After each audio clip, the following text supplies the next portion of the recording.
I first went to Marineland in Niagara Falls in 2022, and it was then where I ultimately concluded that it might just be the worst theme park in North America. But it's been over 2 years since I went there and made my video, and the park since has been through a lot. Charges have been filed, ownership has changed, controversy has continued to plague them, and the park has reopened for the 2024 season in quite a bizarre state. Almost to the point where it's not even really a theme park anymore. So let's take a walk through the turnstiles once again and see how North America's worst theme park somehow got worse.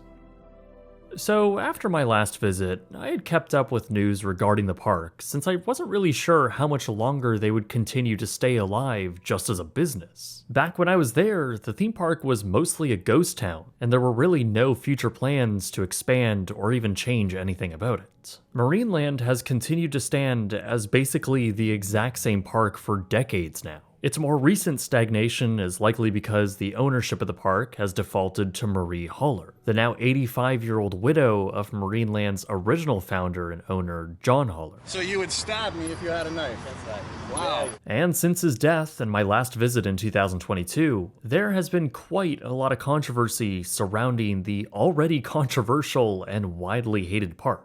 Now, if you watched my last video, or if you know anything about animal-centric parks, allegations of abuse are always present, and as a result, very depressing. So, while I will touch on these notable stories, I do recommend you do your own research, and it is important that I make clear that much of my thoughts regarding the park are my own opinion. So, following my last visit, Marineland suffered a, let's say, difficult 2023. The park that year was in rough shape, from frequent attraction breakdowns to outrage over the ticket price, which was still $50 a person. The TripAdvisor reviews from that season are rough. But outside of the general poor guest experience, Marineland was also facing continued allegations of animal abuse and mistreatment. In March, their last orca, Kiska, had died after living alone in a tank for over 12 years. Things got even worse in May, as yet 2 more sea mammals died, including a beluga whale. This would make it the 13th beluga whale to have died in the park since 2019. This was also around the same time that Niagara Falls' mayor revealed that Marineland was on the market and actively for sale, with the mayor going on to say that things needed to change at the park and that he would like to see them move away from animals. As if that statement couldn't be any more timely, just a few days later, Marineland was officially charged in relation to their handling of black bears back in 2021, with the allegations stating that the park failed to comply with orders to improve living conditions for the bears. Marineland would ultimately be found guilty on those charges in early 2024, where all of their bears were then seized and moved to a different facility.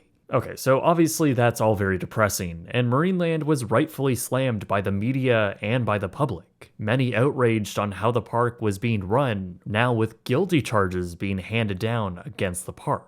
Marineland, for their part, began removing all of their land mammals out of the park, and as a response to the deaths of even more sea mammals in early 2024, they simply stated that they had the largest number of captive beluga whales in the world, and issues affecting their health were bound to happen. So Marineland has a massive PR problem surrounding their aquatic animals, and with relentless calls to remove them and turn the park into a ride-only one, which is really the only meaningful reason why people want to go to their park now, to ride the actual rides, that's obviously what they would do. Right? No! Instead, for the 2024 season, its 63rd year open, Marineland decided to reopen the park with not a single ride. Instead, they would have just 3 activities, 2 of which are the remaining sea animal exhibits. This is a shockingly bizarre decision, and I'll get into why this might be happening later, but for now, let's take a trip back to Marineland, which in this case, we visited 5 days after it opened for the season. Right off the bat when you drive up, you're greeted by the main welcome sign, though now its themed beluga whale and orca icons have been removed, leaving an obvious and ominous label scar in its place. This is gonna be fun. The parking lot is a total mess now. Potholes line the parking spaces, and the terrain out here is just generally in bad shape. Then you approach the ticket booths, and we were met with a decent line to get into the park, which was kinda shocking for us. But as we stood in line, we then realized why it had built to such an extent. And that was because many people were asking for refunds, and the process to do so was tedious. Why are people asking for refunds? Well, it's because Marineland has gone from a park that used to have somewhere around 25 attractions and exhibits to now just 3. These include the outdoor dolphin stadium, Friendship Cove where you can view the belugas, and Polar Splash, a kid's splash pad. Literally everything else at the park is closed. Now, due to the massive downgrade in entertainment offerings, the park has decreased its ticket price from $50 to $14.95 Canadian, or around $11 USD per adult. For the two of us, we paid $33.97, which is nearly $25 USD. You can also upgrade to a season pass for no extra cost. Not a bad price, sure, but I don't know if I'd consider it to be worth it for what you're about to see. Or more accurately, what you won't end up seeing. The park was once a labyrinth of massive pathways leading in seemingly random directions with really no overall plan.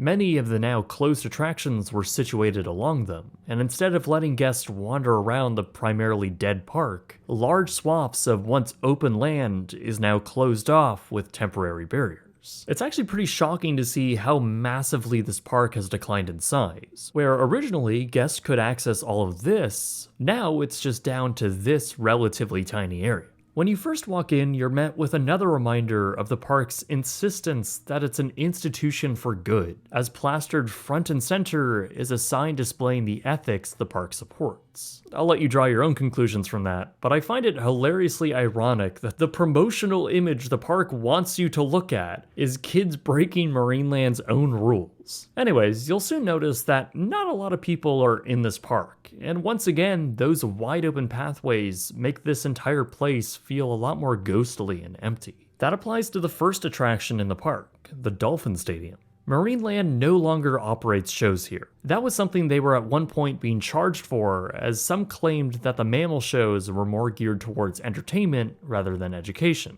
the latter being something Marineland still stands by. Those charges were eventually dropped, but so is the show itself. Now it's just a large amphitheater with dolphins swimming around a glass tank. The only real activity here is when trainers come out and feed them. Other than that, bored guests and employees sit around looking at dolphins swimming around in circles amongst a slowly decaying village set in the background.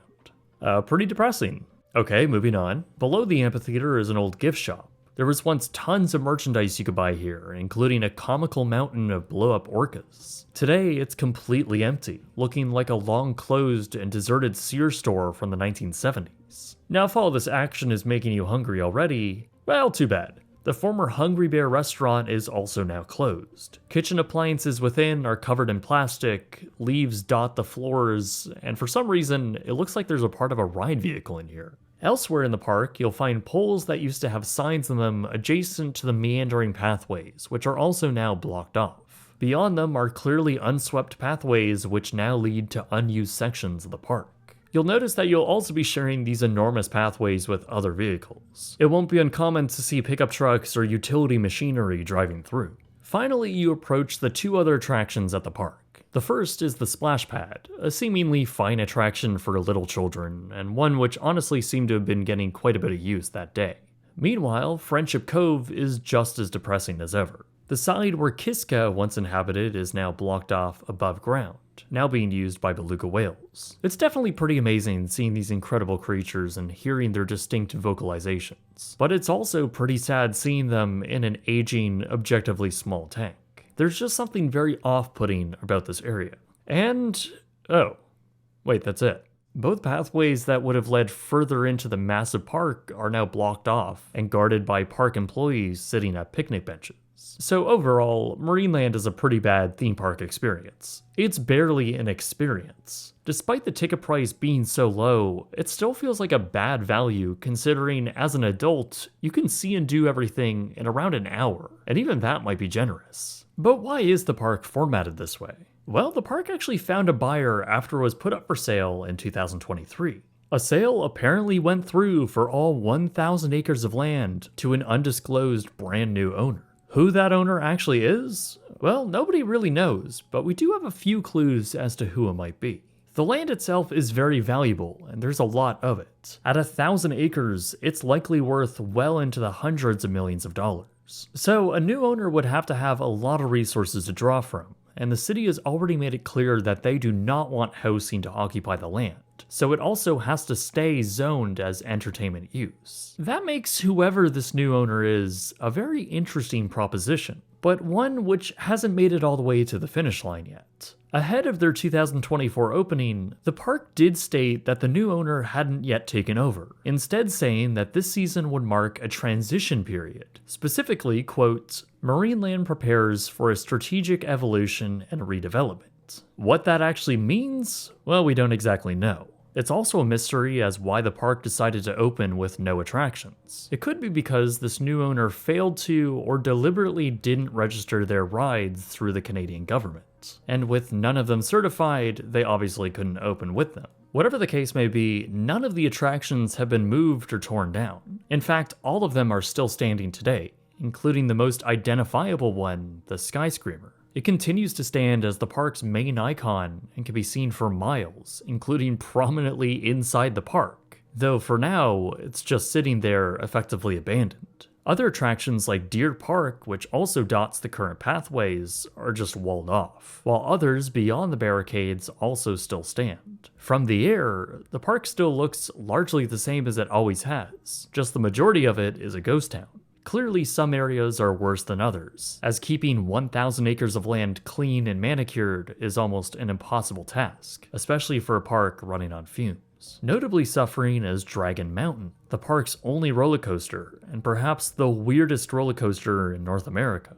Its vast acreage is slowly growing out of control, and the ride looks to be in rough shape. The track just seems to disappear into the forest now, and the attraction for the tunnel is also blocked off by a wall, likely due to building code. It's just a monumental amount of landscaping that's all getting out of hand now. Same with the never-finished River Country or Aviary Safari. Both unfinished attractions are sitting there overgrown in the unchecked foliage. Some are easier to see from the ground though. Along the parking lot, the gaps in the foliage along the chain link fence reveal the state of some of the flat rides in the kids area. Some covered up for protection, while others appear to be overgrown by weeds. Even when you're off property, the surrounding land around the park is just a strange place. You would never think there's a theme park here from the outside. I talked a little bit about this in my last video, but a covered chain link fence was put up to keep protesters out, while the entrance sign itself is blurred out on Google Maps. Pretty bad marketing for a theme park if you ask me. Though what do you expect when the marketing building itself appears to be abandoned?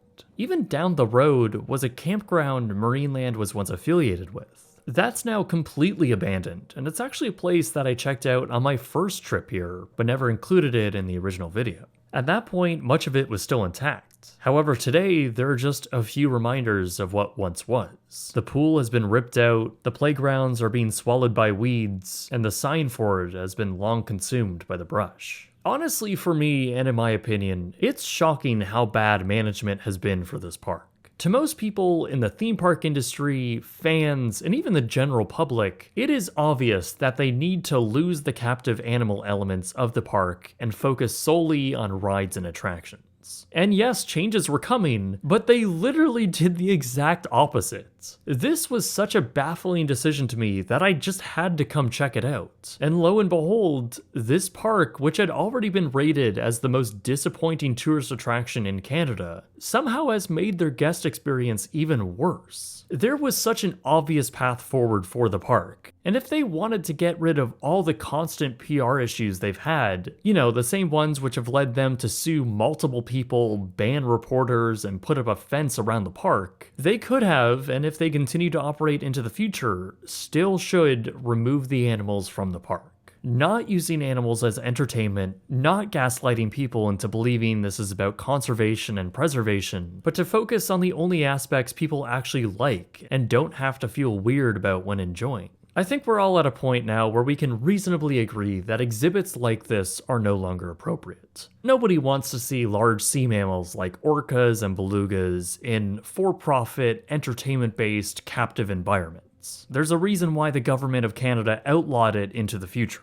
Like I thought on my first trip, the people I observe here are not educating themselves on these animals. They walk up, take a few pictures, and leave. And look, it's a complicated subject from my own moral standing. This doesn't feel right to me, and it's uncomfortable for me to see this. That's despite how incredible these animals really are to see in person. So I really don't think this is the way to move forward, because at this point, the Marineland legacy and name is as deep into the mud as I have ever seen a theme park in North America. And it's a shame too, because there is so much opportunity here. This is 1,000 acres of land in not only one of the most popular tourist destinations in North America, but also a site that has incredible views and access to over 40 million people from both Canada and the United States. There is so much opportunity here, but it will take a legitimate theme park developer or operator to guide this park out of the hole of controversy and provide a quality product that this area deserves. For many, the countdown is on until this park finally closes, because it certainly can't survive in this bizarre Frankenstein state for long. Honestly, I am hopeful for the future of this park, but as it stands, especially now, I feel even more confident in thinking that this really is the worst theme park in North America. Thanks for watching, everyone.